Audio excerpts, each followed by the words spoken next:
BNP বা ছাত্রদল কবে থেকে ছাত্র শিবিরের সাথে এত পারস্পরিক সাংঘর্ষিক হলো বা কেন, মানে এইবার এটা কেন আপনারা আলাপ আলোচনা করে নিজেদের মধ্যে বিরোধ মিটিয়ে ফেলেন? আপনাদের তো বন্ধু ছাত্র শিবির, সরল ভাষায় বলেছেন যে এরা গুপ্ত রাজনীতি করে, কিন্তু শিবিরের শীর্ষ পর্যায়ে আমাদের সাথে যখন সাক্ষাৎ হয় কিংবা টকশোতে বসে, তারা তো কখনোই স্বীকার করে না তারা গুপ্ত সংগঠন। প্রবলেম তো এই জায়গায়, তারা বলুক যে আমরা গুপ্ত রাজনীতি করি না, সেটা তো মানে গুপ্ত শব্দটা তো গুপ্ত শব্দটা তো একটু নেগেটিভ কনোটেশন দেয়, তারা হয়তো এটা স্বীকার করবে না, কিন্তু তারা তো এই কথা বারবার বলেছে যে আমাদেরকে তো লুকিয়ে থাকতে হয়েছে, এটা তারা কি করবে? না না না, আমি একটু শেষ করে দেই ভাই। দেখেন ঢাকা বিশ্ববিদ্যালয়ে যে ছেলেগুলো যে ক্যাম্পাসে ছাত্র রাজনীতি থাকা চলবে না আন্দোলন নেতৃত্ব দিল, অল্প কিছু ছেলে পেলে, পরবর্তীতে শিবিরের কমিটি দেওয়ার পর মাত্র 15 সদস্য, সেখানে 3 থেকে 4 জন জায়গা করে নিয়েছে।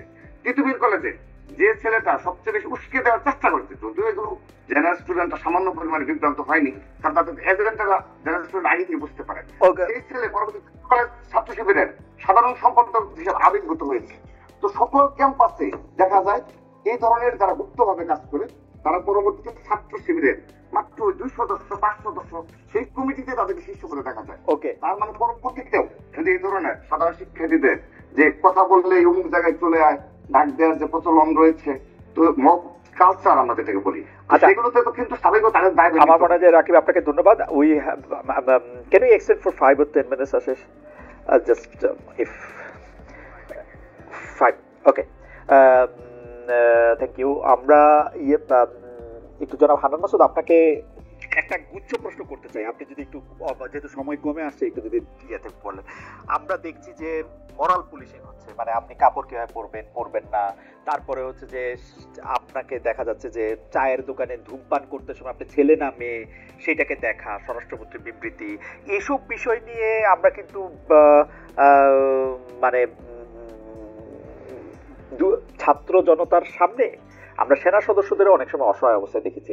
আপনাদের দলটা আমরা একটু বুঝতে চাচ্ছি যে আপনাদের দলগত অবস্থান কি এসব ব্যাপারে, পাশাপাশি যদি এইটাও বলেন আপনারা যে স্লোগানটা পিক করেছেন ইনকিলাব জিন্দাবাদ, সেইটাও কি আসলে কোন জায়গা থেকে আপনারা আপনাদের দলটাকে করছেন? আমরা যদি মোরাল পুলিশিং, ধূমপানের প্রসঙ্গ আমি বললাম, গায়ে কাপড় কিরকম দেয়া না দেয়া, এই ইনকিলাব জিন্দাবাদ, আপনাদের আসলে দলটার ম্যানিফেস্টো বা দলটার ইডিওলজি কি আসলে এইসব ব্যাপারে?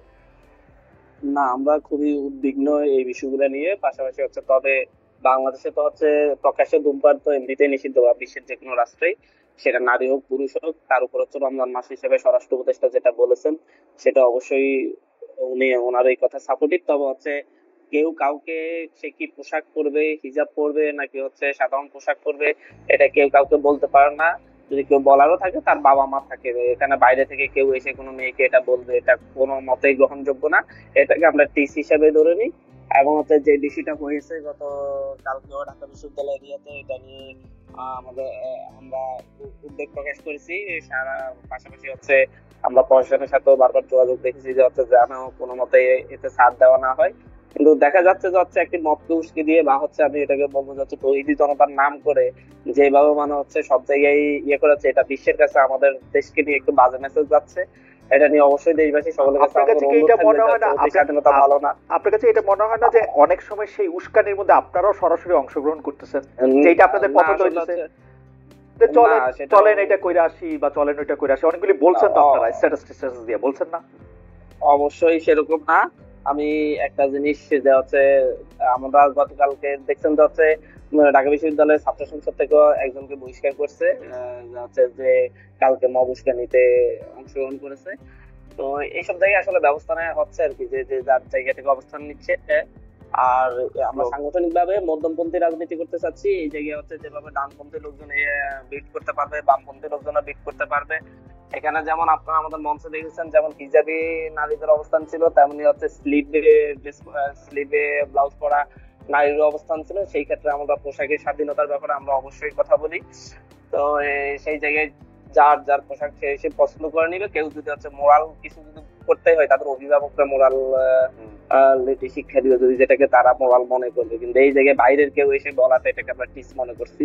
আর ইনকিলাব জিন্দাবাদ স্লোগানটা হচ্ছে বিপ্লব অমর হোক এই স্লোগানটাই। আমরা যেহেতু একটা গণ অভ্যুত্থান করেছি, গণ অভ্যুত্থান পরবর্তী সময়ে আমরা যে গণ অভ্যুত্থানের যে এক দফা দিয়েছি, সেই এক দফার যে আকাঙ্ক্ষা আমরা মনে করি যে এটা তো বাস্তবায়ন হয় নাই, বিভিন্ন জায়গায় আমরা বাধার সম্মুখীন হচ্ছি, আমাদেরকে পিছিয়ে দেওয়া হচ্ছে। আমরা মনে করি যে মানে এইদিকে এই অভ্যুত্থানের এটা একটি আমরা এটাকে 90 এর মতো আমাদের কাছে মনে হচ্ছে যে এটা হচ্ছে আপনার পরিপূর্ণ অভ্যুত্থান হয়নি। সামনের দিকে অবশ্যই এই পুরোপুরি জাতিকে মুক্তি দেওয়ার জন্য, নতুন রিপাবলিকের জন্য অবশ্যই আরেকটি অভ্যুত্থানের প্রয়োজন বা আরেকটি বিপ্লবের প্রয়োজন। বিপ্লবের প্রতিশব্দ হিসেবে ইনকিলাব ঠিক আছে মনে করছেন?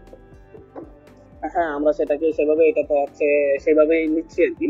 এটা তো হচ্ছে ঐতিহাসিক ভাবে আমাদের এই দেশে মূলত হচ্ছে আধিপত্যবাদী এর বিরুদ্ধে, আগ্রাসনের বিরুদ্ধে এই স্লোগানটা শত বছর ধরে ব্যবহৃত হয়েছে। আমরা মনে করি আধিপত্যবাদীরা এখনো হচ্ছে আমাদের দেশের প্রতি তাদের রক্তচক্ষু দেখাচ্ছে এবং হচ্ছে আমাদের দেশকে মুক্ত করার জন্য আমরা সেই আধিপত্যবাদী রাষ্ট্রগুলোকে আমরা সাবধান করে দেওয়ার জন্য, আমরা সেই আন্তর্জাতিক শক্তিগুলা যারা হচ্ছে এই দেশের অভ্যন্তরীণ বিষয়গুলোতে হস্তক্ষেপ করার জন্য উঠে পড়ে লেগেছে, তাদেরকে সাবধান করে দেওয়ার জন্য সেই আগ্রাসনবাদের বিরুদ্ধে আমরা আমাদের সেই ঐতিহাসিক স্লোগানটাকে আমরা আমাদের নিজেরা স্লোগান দিচ্ছি। আচ্ছা, এই পর্যায়ে আমি একটু জানতে চেয়ে রাখি যে জাতীয় নাগরিক পার্টির লেজ হিসাবে বা অঙ্গ সংগঠন হিসাবে কোনো ছাত্র সংগঠন থাকবে কি থাকবে না? না, আমরা স্ট্রিক্টলি বলেছি যে হচ্ছে আমরা কোনো ধরনের ছাত্র সংগঠন, আমাদের লেজুর ভিত্তিক কোনো ছাত্র সংগঠন থাকবে না, অঙ্গ সংগঠন হিসেবেও থাকবে না, এটা থাকার সুযোগও নেই।